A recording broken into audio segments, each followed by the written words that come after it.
was taken November 29th of 2012, last year. And I want you to pay attention here to this face, okay? Just pay attention to this face here. There's an eye, there's two eyes, there's a nose, and there's a happy smiley face. And I also want you to pay attention to this area here. You notice that it's smooth, okay? Basically all the patterns are basically to the left side. Now, as I woke up this morning, in the previous days, I've been noticing that the moon is just, those patterns are just weird to me, okay? I just notice it and I can sense it. So this morning, I went ahead and took a picture of the moon and also filmed it July 26th of 2013. And I just want to show you here that this surface is totally different from this surface here in 2012, okay? As a matter of fact, if I were to flip this upside down right here, okay, you're gonna see the face. Again, there goes the two eyes and the mouth. Let me just go ahead and do it this way.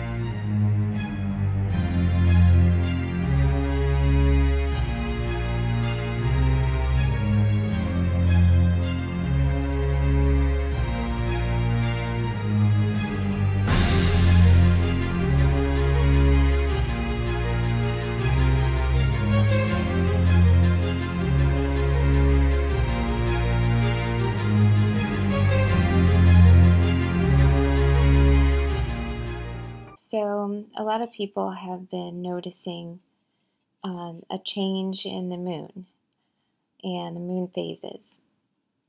And so here I have a calendar of March 2014, and you can see, if you look here at March 3rd, you can see that the moon's phase is a waxing crescent, and it's just showing a little piece of the moon on the right hand side here.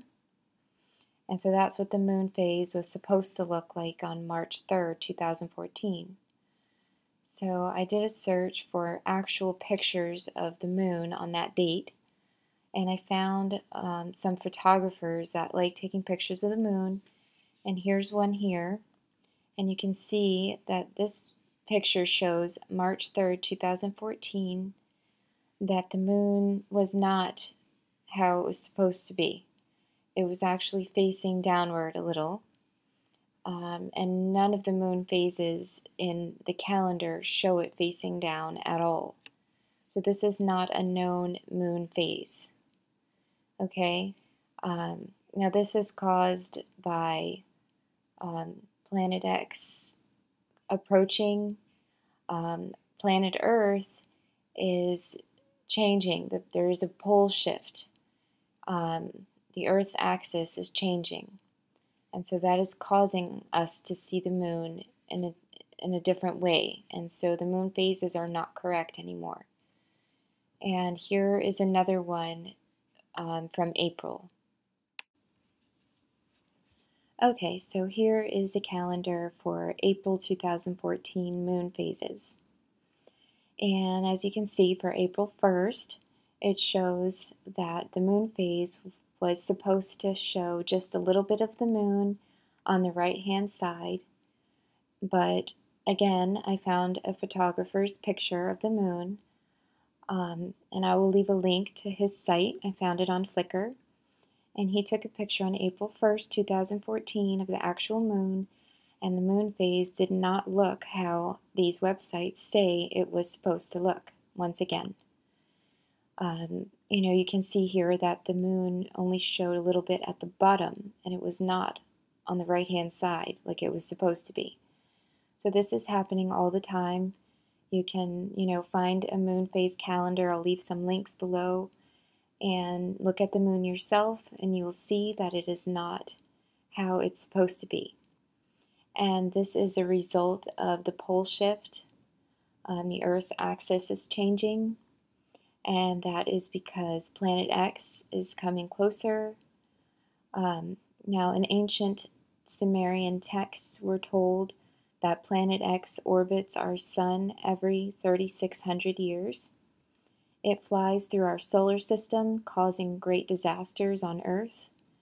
Planet X is known to have been the cause of the sinking of Atlantis, the Great Flood of Noah, and the 10 plagues of Exodus, and many more disasters.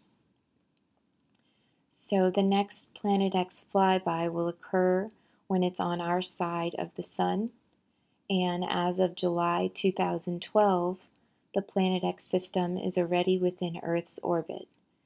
So we can be expecting another flyby within the next few years.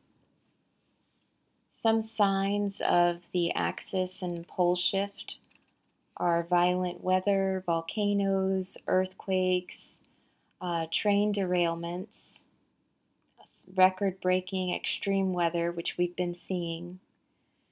So, this is all proof, basically, that Planet X is coming closer to Earth.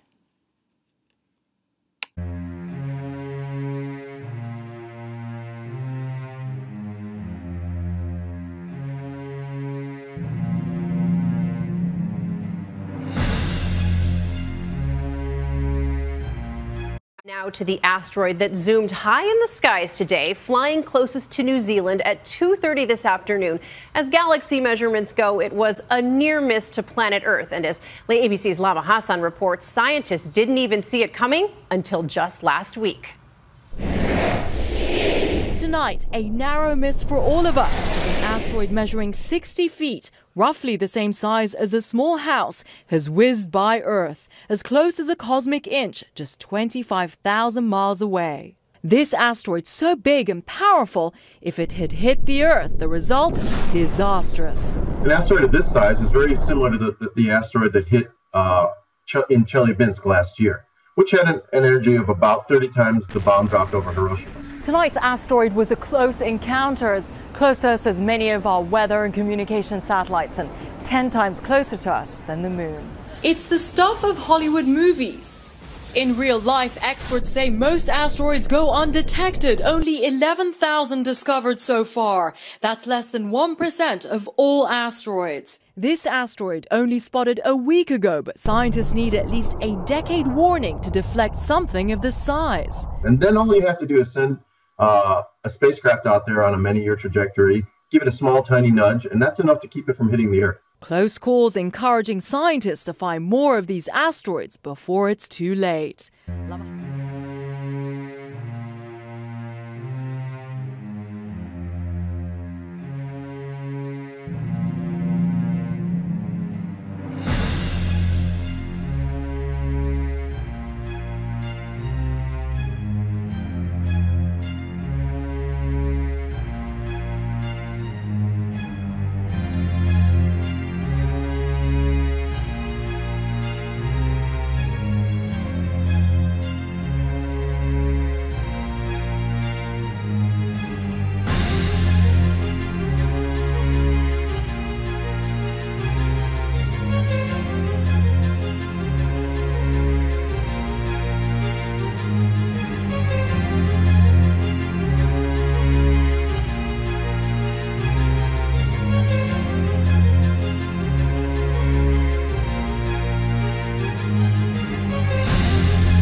lot of reasons to believe that the elites do know what's coming and they're preparing for it. I mean, we've got this Project Wormwood, Learmonth Solar Observatory in Australia. We have these Georgia Guidestones that engraved on it says maintain humanity under 500 million. Well, we have 7 billion people on the planet. How would that happen? There would have to be a lot of, billions of people would have to die. Then we have the Denver International Airport. Very bizarre things about that. A lot of people say that it's this huge underground base, but we've got the cargo facilities here that were literally built in the shape of the human seed carrying organ. Can I say that? Very strange. And then also in Denver International Airport, we have these cryptic murals that seem to depict an apocalyptic event, war, and then, a new world of peace rising out of that. And then we have the Norway Doomsday Vault, et cetera, et cetera. I mean, there's many things. We have all the underground bunkers and underground cities. Years. The prophecies that you're talking about, the one that specifically mentions Wormwood, it mentions that after it talks about a series of events, starting with a shift of no less. The exact wording would be similar to the sky recedes as a scroll when it's rolled up, and every mountain and island is moved off of its foundation. Well, if you look at the planet and use terminology that you don't have scientific terminology back then, but if you use whatever terminology you have and you say that every mountain on the planet and every island on the planet is moved off of its foundation, that certainly sounds like a pole shift to me. Absolutely. What we expect in our model is exactly what the prophecies then indicate. Now that your atmosphere is stripped, I mean, it just said it rolled away like a scroll. You are at risk to incredible solar radiation or CME blasts. And what is the next prophecy in this series of things? You have literally, if I can, let me find. What I would like to do is I would like to find a phrase that describes that particular event. Here it is. Let me read to you a phrase from one of the prophecies that you're referring to, and explain it. And hail and fire followed, mingled with blood, and they were thrown to the earth, and a third of the trees were burnt up. Good my. Okay, now remember, they don't have scientific terms. If you rip apart the atmosphere of Earth with a pole shift, you are now exposing the upper atmosphere. If a CME blast from the sun, coronal mass ejection, now makes it to the Earth because its magnetosphere has been altered. In other words, our quote, what is protecting the Earth is now down. We are easily susceptible to the solar winds. In other words, the CME from the sun. That is the fire. Also, as it approaches the upper atmosphere, the 270 degrees minus Celsius temperature of the outside frigid space now touches the upper atmosphere, which is basically water vapor. It would suddenly turn to ice crystals instantly. There's your ice. The hail, which is ice, and fire, the CME, are mixed together and mingled with blood. You're looking at a sequence. It is now moving toward the Earth. What is instantly vaporized? These 43,000 airplanes that are flying at any given moment, and all the people aboard, plus all the flying birds and animals in the air. Gone. So in other words, there's your mingled with blood, and then it continues. What does it do? It continues to make it to the deck, and they are thrown to the earth, and a third of the trees are burnt up. In other words, this is a great sequence of events to describe a simple CME blast that literally fries a third of the planet.